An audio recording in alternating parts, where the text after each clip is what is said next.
MCQs number 25 है। If a dice is rolled 5 times then the probability of appearing 3 at least 1 time. एक dice है, उसको हम 5 दफ़ा रोल करते हैं, प्रोबेबिलिटी हमने फाइंड करनी है अपेयरिंग 3, उसमें एक दफ़ा 3 आता है एट लीस्ट 1 टाइम। ठीक है।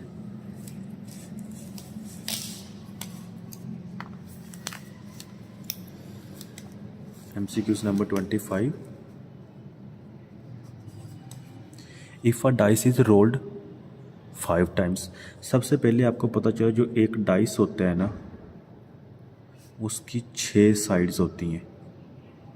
ठीक है, ये बात आप लोगों ने याद रखनी है। अब क्वेश्चन में बता रहे हैं if a dice is rolled 5 times, अगर एक डाइस को हम 5 दफ़ा रोल करते हैं, प्रोबेबिलिटी हमने फाइंड करनी है of appearing 3 at least 1 time.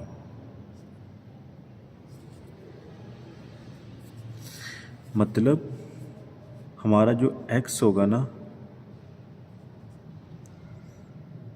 वो ग्रेटर देन इक्वल टू 1 होगा।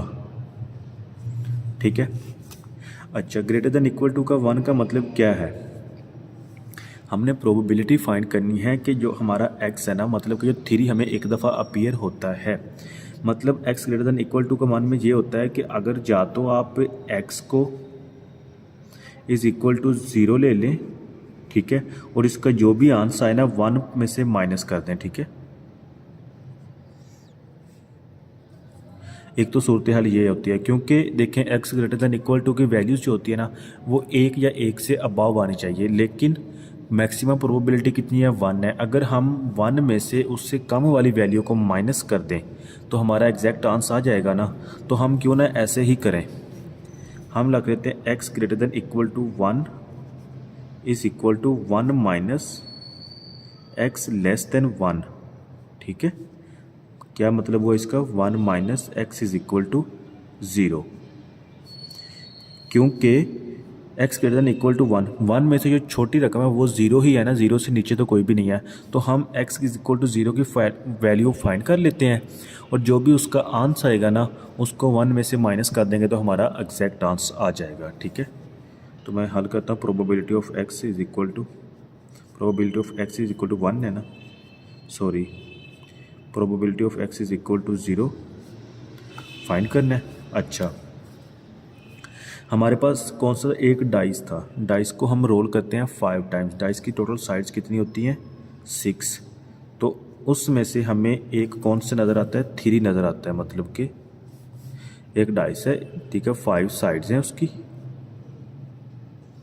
उसमें से हमें एक लफ्ज़ जो 3 नज़र आता है, इसका मतलब ये हुआ इन 6 में से हमें सिर्फ 3 नज़र आना चाहिए। मतलब हमारे पास जो बाकी 5 है ना, ये हमारे पास ख़त्म हो गए, मतलब इनका चांस हमारे पास नहीं है। अब एक ही सिलेक्ट होगा जो 3 है, तो मैं इसको लिख सकता हूँ 1/6। ठीक है। अगर मिसाल के तौर पे वो कह देता कि एनी नंबर कोई भी हो सकता है, तो इसका मतलब ये होता है कि मैं 6 में से कोई भी कर सकता हूँ, 6/6 भी हो सकता था, लेकिन उसने कंफर्म बता दिया कि 3 होगा, तो इट मीन्स 1/6। ठीक है। अब इसके x की पावर हम कितनी ले रहे हैं? 0, तो मैं पावर में 0 लिख देता हूँ, मल्टीप्लाई। ठीक है। अच्छा, अब देखें एक 3 तो अपीयर हो गया। अब पीछे हमारे पास कितने डाइस की पिछली साइडें रह गई हैं? 5 रह गए हैं। 3 तो निकल गए पीछे, 5, 1 2 3 4 5। अब ये हमारे पास 5 हिस्से रह गए हैं। ठीक है। अब जो दूसरी प्रोबेबिलिटी है, मतलब कि जो नहीं अपीयर हुए, वो 5 में से कोई भी है, मतलब कि वो जो हमें अपीयर नहीं हुए वो कौन से हो गए? वो 6 में से 5 हैं। तो मैं इसको लिख सकता हूँ 5/6। ठीक है। अच्छा, टोटल हमारे पास कितनी है? Probability of 5। ठीक है। 5 दफ़ा हम रोल करते हैं, तो मैं इसके ऊपर पावर में 5 लिख लूँगा। इस बात की समझ आइए, पावर में 5 लिखूंगा, क्योंकि उसने क्वेश्चन में बाकायदा मेंशन कर दिया कि if a dice is rolled 5 times, 5 दफ़ा रोल करते हैं। अब इसको सेम कैलकुलेटर पे पुट कर लें। ये थोड़ा मैंने शॉर्ट किया है, इसको मज़ीद अगर आप डिटेल से करते हो ना, ये फार्मूला पूरा इस तरह है, CPQ। C कहते हैं combination, P probability of success होती है, और जो Q होते हैं प्रोबेबिलिटी ऑफ फेलर होती है। ठीक है। आप इसको डिटेल से लिख दें। अगर probability of success is equal to 0 हम पुट करते हैं, इसका मतलब ये होता है कि 5 कम्बिनेशन 0 मल्टीप्लाई पी कितना है 1/6 की पावर 0 मल्टीप्लाई बाकी 5 रहते हैं ना, तो 5/6 की पावर 5। ठीक है, इनको आप सेम कैलकुलेटर पे पुट कर लो, आपका आंसर आ जाएगा। अभी पुट करता हूँ। 5 कम्बिनेशन 0 की पावर 1 होती है, कम्बिनेशन का आंसर 1 होता है, मल्टीप्लाई 1/6 की पावर 0, ये भी 0 आ जाएगा। 1/6 की पावर 0, ठीक है, ये भी 1 आ गया, मल्टीप्लाई 5/6 की पावर 5, 5/6 की पावर 5। ये हमारे पास आ गया 0.4018। ठीक है, इसको मल्टीप्लाई कर लें फिर भी 0.4018 आ जाएगा। अच्छा, अब ये तो हमारे पास आंसर किसका आ गया, इन चीज़ों का आ गया, ये जो हमने x इज़ इक्वल टू 0 की वैल्यू फाइंड की थी। ठीक है, x इज़ इक्वल टू 0 की वैल्यू जो हमने फाइंड की है, अब इसको हमने करना क्या है, 1 में से माइनस कर देना है।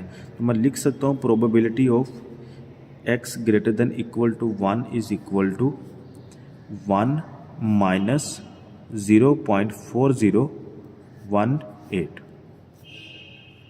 ठीक है, तो इट मीन्स के आंसर को मैं 1 में से माइनस कर देता हूँ।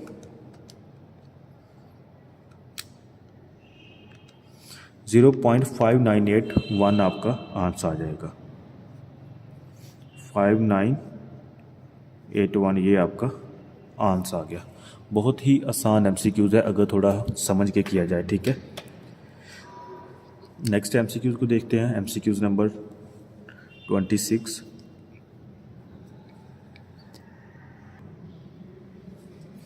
एमसीक्यूज़ नंबर 26 है, summation x is equal to 75, summation y is equal to 25 and summation x y is equal to 281551, summation x square is equal to 6 to 5 and n is equal to 6।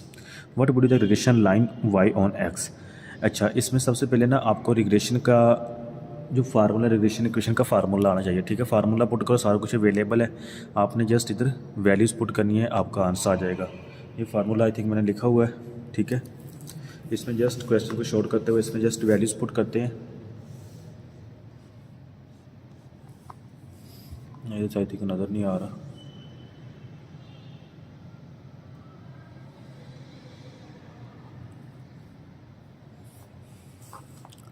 ठीक है, summation x किसके बराबर है, 75 के। Summation x Y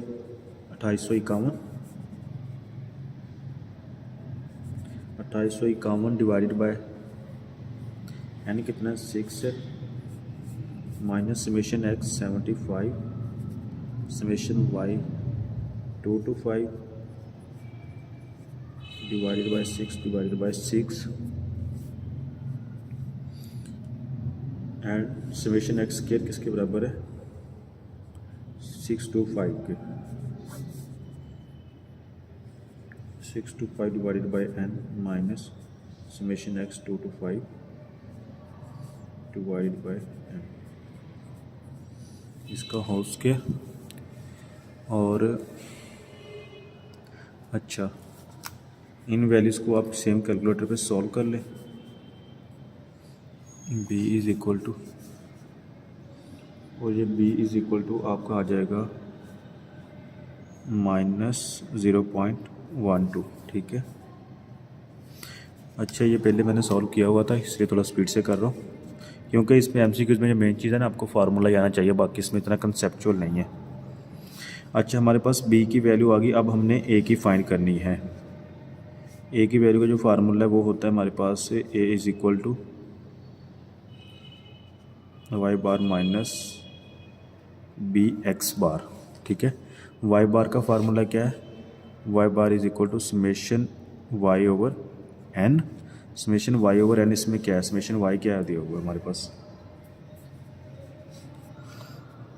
ये देखें summation Y over n, ठीक है। तो समेशन वाई ओवर एन की वैल्यूज़ हमने क्या पुट की थी, 225/6। तो मैं इधर यही सेम पुट कर देता हूँ, a is equal to 225/6 minus b की वैल्यू हमारे पास क्या निकली थी, -0.12, ठीक है। और एक्स बार, एक्स की वैल्यू, एक्स बार का कौन सा formula, x bar is equal to summation x over n, ठीक है। समेशन एक्स ओवर एन की वैल्यू ये दी हुई है फार्मूला, और वैल्यू के 75/76। सेम कैलकुलेटर पे सॉल्व करें, 39 आपका आंसर आ जाएगा। Regression equation y on x का जो मेथड होता है वो आपको बता देता हूँ। इसने क्वेश्चन में पूछा है हमें, हाँ, वाई ऑन एक्स। जब वाई ऑन एक्स हो तो इट मीन्स कि जो हमारा है वाई इंडिपेंडेंट है और जो एक्स है ना वो डिपेंडेंट है, ठीक है। जो इंडिपेंडेंट हो तो वो इस तरफ आ जाएगा, तो डिपेंडेंट किस पे करता है, एक्स पे। तो यहाँ पे हमने पूछना है y is equal two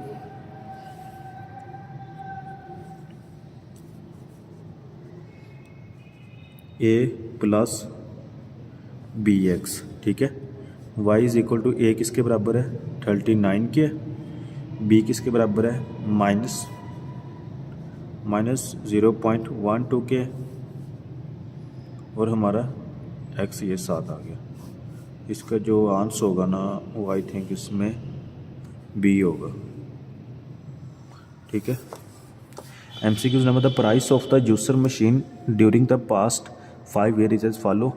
year 1 2017 में 2017 में कितनी है, 37 है, 2018 में 45 है, 2019 में 48, 2020 में कितनी है, 5000, 2021 में 5300। कीपिंग द 2017 कहता है 2017 को हमने बेस ईयर रखना है। एक बात याद रखिएगा, अच्छा, simple index number is relative the price of the given period.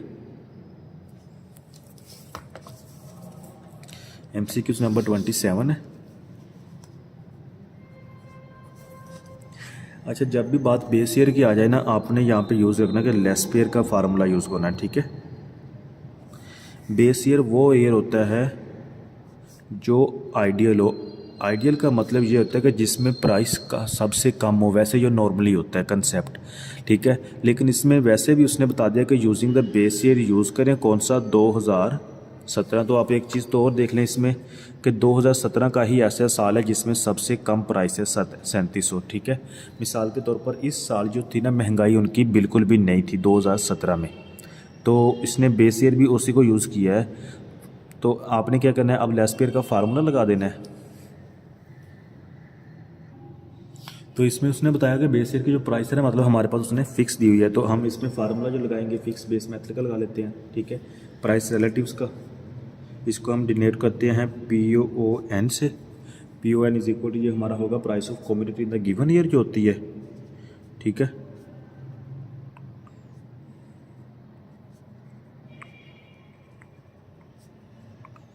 In even and divided by price of commodity in base year, ठीक है। तो मल्टीप्लाई बाय 100। अच्छा, गिवन ईयर हमारे पास कौन सा इसमें दिया हुआ है, पहले में हम फाइंड करते हैं 2017 में 3700 ही गिवन है और हमारी बेस ईयर भी 37 ही होगी। तो मैं लिख सकता हूँ 3700 डिवाइडेड बाय 3700 मल्टीप्लाई बाय 100, ये कट जाएगा और पहला मेरा 100 आ जाएगा। ये 2017 है, फिर 2018 में 4500 है, तो मैं लिख सकता हूँ 4500 डिवाइडेड बाय 3700 मल्टीप्लाई बाय 100। 2019 में 4800 डिवाइडेड बाय 3700 मल्टीप्लाई बाय 100। 2020 में 4800 के बाद 5000 और 5300।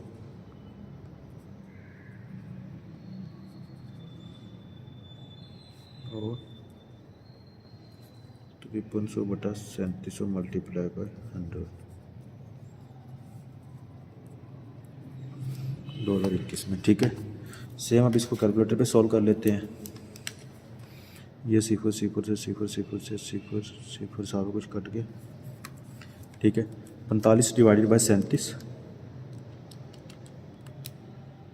मल्टीप्लाई बाय 100 121 आ गया। 48 डिवाइडेड बाय 37 मल्टीप्लाई बाय 100 129, ठीक है। इसी तरह 50 को 37 पे तकसीम कर दें,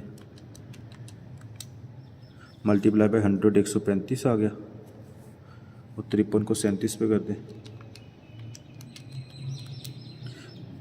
143 मल्टीप्लाई बाय 100 143 आ गया। 100 121 100 121 इशारे 62 129 हो गया, 135। आपका जो option number A he correct होगा, आई थिंक 143, ठीक है, आपका ये ए करेक्ट होगा। अच्छा, MCQ number 28, which of the following statement as the regard of the variance is correct, it can never be smaller than the standard deviation, ठीक है, और it can never be zero. अच्छा, variance एक बात याद रखिएगा, वेरियंस ज़ीरो भी हो जाता है, वेरियंस की प्रॉपर्टीज़ है। एक सेकंड में आपको ना ये बुक से ओपन करके मज़ीद कंफर्म भी करवा देता हूँ। अच्छा, ये देखिए properties of variance and standard deviation क्या है। Variance of a is equal to zero, मतलब प्रॉपर्टीज़ में दिया हुआ वेरियंस जो हमारा है ना वो ज़ीरो भी हो सकता है, ठीक है। इसके लिए दूसरी प्रॉपर्टीज़ है variance x plus minus A into variance of x के बराबर होती है। ये तीन प्रॉपर्टीज़ आप लोगों ने याद कर लेनी है, या आपकी बुक पे भी दी होंगी आई थिंक, ठीक है। और स्टैंडर्ड डेविएशन भी उसकी प्रॉपर्टी ये सेम ही है, इतना खास फर्क नहीं है, स्टैंडर्ड डेविएशन भी ज़ीरो होता है, ठीक है। नेक्स्ट इसमें बताया, दूसरी में कहता है it can never be smaller than the standard deviation. तो आपने एक बात याद रखनी है, ये स्टैंडर्ड डेविएशन और वेरियंस में क्या फ़र्क होता है।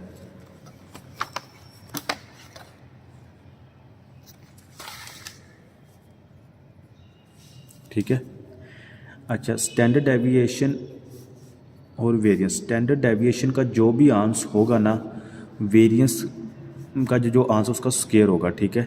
मिसाल के तौर पर अगर स्टैंडर्ड डेविएशन का 2 है ना, तो वेरियंस 2 का स्क्वायर होगा, मतलब स्टैंडर्ड डेविएशन 2 वेरियंस के 4 के बराबर होगा। स्टैंडर्ड डेविएशन 4 हो तो वेरियंस 4 का स्क्वायर होगा, मतलब हमारा 16 होगा।